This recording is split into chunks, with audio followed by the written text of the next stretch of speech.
What's morale really like in your business today? One of the obstacles to you finding out the answer to that question is your job title.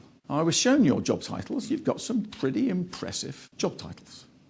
And consequently, sometimes it's hard for you to find out the answer to that question. Let's imagine you've recruited me. I've been in the business 2 or 3 months. You bump into me by the coffee machine and you say, Jeff, good to see you. How do you enjoy working here? Now that's a perfectly reasonable request, isn't it? But I'm asking myself, what do you want me to say? What do you expect me to say?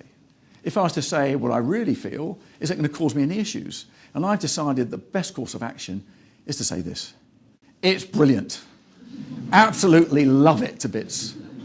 You see, as a leader, to be successful, you need to fully engage everybody. Where a company has engaged workforce, there's a buzz about the place, there's a real energy. But it's about getting people to give of their best, to get someone to totally commit. Your success as a leader will depend on your ability to build an environment where people commit. Engagement drives business performance. Engagement drives business performance in a number of ways. Firstly, through greater productivity, a better customer experience, and lastly, you're more likely to retain people. A strong strategic narrative is celebrating where the business has come from, clarifying what the business stands for, and being clear about where the business is going. So again, it reverts back to this role of the business leader as being a compass for the business. So this is where the business is going. Secondly, it was about employee voice. It was about creating real opportunities for dialogue, real opportunities for two-way communication. Thirdly, engaging managers. Managers that engage with their people as human beings, not humans doing. And you have to ask yourself, how well do you know your people? And then lastly, what they described as leadership integrity. And in the most basic terms is, my boss does what he or she says. There's no misalignment between words and deeds. So these are some of the key factors that will help you engage your team, your department to go forward. Sometimes to see what the issue is, we need to look through the lens of someone else. Hence, trying to capture the first impressions of new starters, because they can see things differently. What does a customer see? What does a competitor see?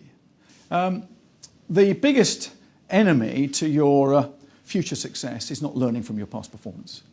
The ability to review and learn from performance is critical. And he said, I've learned something absolutely fascinating about the business world. I said, what's that? You don't like negative feedback, do you?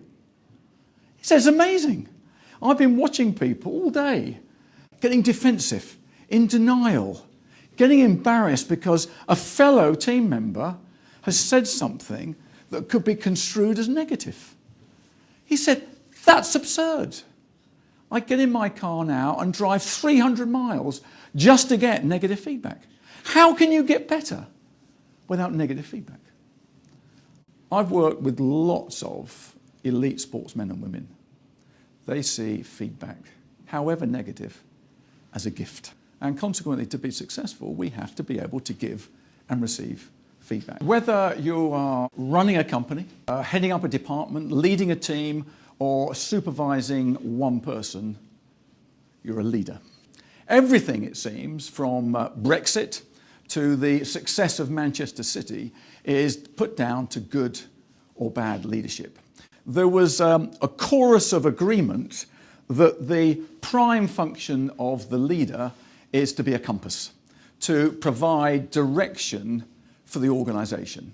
And I would say successful leaders focus everybody on a simple, clear objective and a narrow range of priorities? Do you have the team to take you to where you want to go? Imagine a fire drill in your business. Everybody is in the car park or on the pavement outside waiting for the all clear from the fire brigade. The fire brigade gives the all clear. How many of those people outside of the building would you re-recruit today to do the job you need them to do going forward?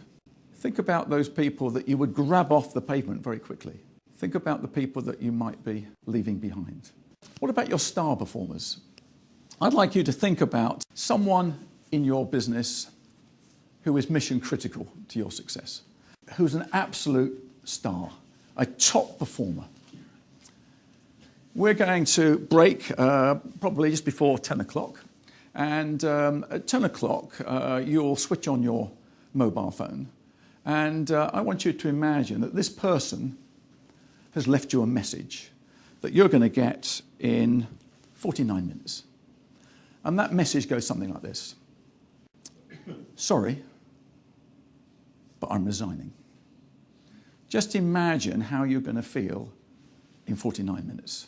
Because one thing we do know is once we get that call, anything we do after the call is too little, too late. So you have a choice to make. Do you, next week, sit down and conduct a retention interview with that person?